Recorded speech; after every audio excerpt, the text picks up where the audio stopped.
राज्यात दिवसेंदिवस गुन्हेगारींच्या घटनांमध्ये वाढ होताना दिसून येत आहे। त्यामुळे गुन्हेगारांवर आता पोलिसांचा धाक राहिलेला नाही का असा प्रश्न सामान्य जनतेमध्ये निर्माण होत आहे।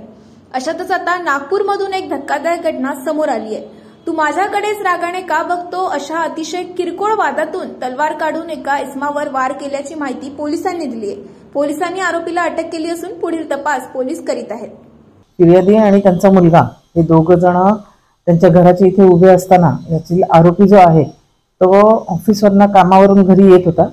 तो सिगरेट ओढत ओढत येत असताना तू माझ्याकडे असा घुरून का बघतो या कारणावरून त्यांच्यात बाचाबाची झाली आणि मारामारी चालू झाली। त्याच्यामध्ये दोन आरोपी आहेत।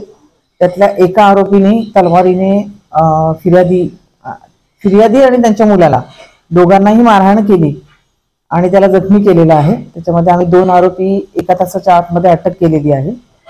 आमचा तपास आता चालू आहे।